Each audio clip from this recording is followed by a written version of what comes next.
We're here today in the Cowra district with Em, our regional district veterinarian with the local land services. We're just having a bit of a chat, discussing some of the regional themes, some of the issues that we're seeing throughout the district, also dealing with some of the inquiries that we've been getting and sort of some of the answers. Okay, Em, so in here in the Cowra district, what sort of inquiries have you been getting over the last few weeks? So Brett, I think for us down here with the late autumn break, we've got all this green pick coming up everywhere, but it's just a lot later than what we've been used to, particularly the last few years. And you combine that with the fact that we've got lots of producers lambing now, so it started lambing early June. We've sort of getting into that territory where we've got ewes having to be let out of confinement, so being fed up to the point of lambing, need to be let out to lamb, but we've just got not the feed wedge we'd like to have this time of year with them lambing. So we certainly had a lot of inquiries from producers wanting to know, how to top up that green feed that is in the paddock and to meet those requirements of lambing. And that picture I'd expect will change as we move. We'll have people lambing in July, people lambing in August, and that feed wedge is going to be different as the months go on. So we'll just sort of have to take that all into account. What sort of some of the themes and the advice that you've been given during that sort of from the producer inquiries? Yes, I think the big one we always talk about is managing the rumen and the huge change in that diet from going from confinement feeding to out into the paddock onto green feed, which is, has that high water content. It's low in fibre. A lot of it's really full of water-soluble carbohydrates, which really hit the rumen and are pretty quickly broken down into acid. So it's just about giving the rumen time, so that 14 days to adapt to the new feed. And probably the biggest tool we've got is this stuff right here, so roughage. So feeding them roughage to manage that transition is a fantastic tool. And it'd be nice to have a crystal ball looking at the next few months and into spring. But if things do stay, if we does get dry again, we'll start talking about early weaning. That might come into the conversation. So any sort of things producers could be thinking about now, or just trigger points to have in mind for that. What I would say, if you're going early wean, you need to plan. It's not something you all of a sudden make the decision on Friday afternoon at the pub, I'm going early wean on Tuesday, Wednesday next week. You need to have a plan. You need to think, what am I going to feed? What paddocks have I got for these lambs? Have they been educated? And if you are trail feeding, what I mean by educated is that these lambs aren't seeing it as a social gathering. It's one of those things, you want to see those lambs come in, put their head down and start to eat. That's vitally important. If you're watching a large proportion of the mob just treating it as, hey, here's my best mate Bill and we're having fun, they're not educated to the grain. So really important to be aware of that. And anything that you are going to feed during that early weaning process, feed it to them out with their mums, because we know that neophobia is really a big driver. What I would say is keep them growing as quick and as hard and as fast as you can in this early stage, because we know if you can get them up big, every kilo of live weight in those lambs has a big increase in survival and success with feeding and managing them. What I tend to say to people, the magic number used to be, when I first joined the department, we all talked about 8 weeks, 8 kilos for sheep. What we still talk about is 8 weeks, but I tend to talk about 10, 14, 16 kilos. So really trying to get those weight in those lambs. And if you are going to early wean, treat like with like. Don't try to make a halfback compete with a front rower for that feed resource. They just aren't going to do it. Think of it as a smorgasbord, all you can eat. Try to get that like with like, type with type, and it just makes it so much easier. And once again, mob size, just like with our ewes, is really important, because all of a sudden, if we've got big mobs, the older they are, the bigger the mobs, the younger they are, the smaller the mobs, is my general rule. One of the other tips that I got, and look, I always love this when I get it from producers. I had a producer a few years ago from over at the Cananda area, said to me, you need to come and have a look. And what I went and saw that day was, he was a guy who'd early weaned a couple of years in a row. He had C-section, he lifted that C-section up high, and he weaned these lambs in. These lambs went in, they went and knocked their leg, and put their head down and start to eat. So that rather than that walking in and around, so trying to get those lambs actually in the situation and set up so that they do eat is vitally important, because the longer it takes for them to get on to that feed, the more problems as a vet you're going to get calls about. Yeah, absolutely. It's just about, like you said, it's about keeping them growing. They need to be on an upwards trajectory. So we need to be feeding them for growth. Like you can't feed a growing animal for maintenance. Feeding it's for just gonna be a maintenance disaster. is just a recipe for disaster, and particularly, sort of we know with cattle and sheep that if you're not getting them well over 100 grams a day with lambs, and sort of not getting them over half a kilo a day with cattle, you're really asking for a whole heap of health issues and problems.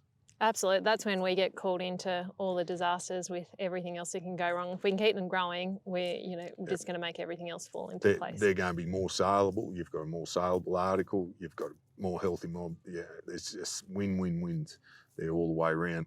Do your sums. If you can't manage it and you can't do it properly, then think about sales. Look at adjustment options and the like. Have a look at your setup. What I would also say, if you're using feeders and troughing, don't forget the basic rules. That size of trough is really important. The other day I heard someone telling me that they were putting a couple hundred lambs around a feeder. Way overdoing it. The competition is just going to be too much. It's a whole heap of issues, and then all of a sudden, when we start to get some of the base fundamentals wrong, that's when we start to get tails in mobs. Now we're having to let ewes out of confinement. They're starting to lamb. What's your go-to advice in terms when we start talking about feeding in the paddock while they are lambing? Not a fan at all of lambing in confinement. If you're in that situation where you've actually got to get those lambs out of confinement, it's one of those ewes out of confinement before they start lambing. It's really important that you do that. If you are putting them out, it's one of those things that we really talked about. If you're going to trail feed, I would stick with your singles. Look at the time of day, so sort of that 12 to 2 is the ideal sort of time. If you can spread it out to every second day, so you're not getting all that competition, there's a fair bit of grain, so just helps minimise that. I tend to leave that with my singles. I know we have seen some people that have been broadcasting corn, maize, lupins, fabers, and field peas out. That's a real good way, making those ewes get out and graze. We don't see them coming and the like, so definitely a good option. If you're in the situation where you've got feeders out in the paddock, and this is something that came from a producer, and I've really seen it a lot now over my career, is trying to get some distance with your multiple ewes, or ewes generally, at least 50 metres between those feeders. If you're getting all your feeders and all your hay in one area, that gets a lot of competition, a lot of animals in a small spot. Whereas if you're able to spread it out and have feeders up the hill, down here, one over there, and have that distance around it, that really enables them to come down, pick a feeder. You're going to have less animals congregating in a given area. All of a sudden we see less mismothering. The other little tip that I'm really always mindful of is trying to cover in underneath your feeder. The amount of times I go out, and I saw it the other day with a producer where the lambs just get left in underneath the feeder. They go in to have a rest, sleep. The ewe has a feed. She goes off, walks 100, 200 metres up the paddock, goes, where's my lamb? And the lamb still. That's one of those ones that we do see. But definitely time of feeding, if you are in that scenario where you do have to trail feed, doing it every sort of second day is ideal, and ideally sort of between that 12 to 2 o'clock, and keep it consistent. What about changing the vehicle when you're trail feeding, like checking lambs with a different car to what you're trail feeding? Do you think things like that actually make a difference in practice? Yeah, look, as one of those people that grew up not being the biggest fan of sheep, and sheep are dumb, the science is out there that we know that sheep recognise a lot of people. They recognise vehicles, they recognise handlers, so that's actually worthwhile trying. And it's one of those things, if you're bringing a diesel vehicle in, they react. Yesterday, just moving my cows if I want to go to a gate, I don't take my old Land Cruiser because they're used to getting the dry licks and all those things out of that. They know if I take the old Land Cruiser to a gate, more than likely I've got a treat or I'm opening the gate for them, and they all rush. Whereas my wife can drive the four-wheeler up that gets used to chase them and annoy them, and they don't go. So it's an animal behaviour and awareness type thing. So just something to be aware of. Yep. And all of this advice, really, it just comes back to wanting that ewe to mother up with that lamb or lambs well in that first 6 hours after birth, and that's just going to set them up then going Once forward. Once they've had 6 hours together, it's all pretty well set in stone. We know that they're right, but that first 6 hours is just so critical. So really being aware of how, when, and what you feed is really important, and trying not to disrupt things. And the other thing to remember is the younger those ewes are, so maidens and the like, the less bulletproof they are. The older they get, the more leniency, the more likely they are to stay. They've reared more lambs, so we've got them set up to a bit better for success, and they're a bit able to handle some of those disruptions. So if I'm looking at prioritising mobs, and when I start doing some of these things, I'd definitely be looking at my younger ewes, my maiden ewes and the like. And mob size, Brett, how important is that when we're letting these ewes out? And a difference between singles, like can we get away with bigger mob sizes for them than we can for our twinning mobs? Yeah, definitely. We know that the science is pretty hard and fast now. There's been a lot of work done in that. I know Gordon in Cow has got some real good data on that as well. We know that really the more multiples you've got, the less is best. Whereas singles, you've got more leniency, you can have bigger mobs. You know, if I'm dealing with multiples, I talk about mobs under 160, as long as it's a big enough paddock that they can get away from each other. Look, thanks very much, Em, for being here today and having us out. And thanks very much for the chat. Appreciate it.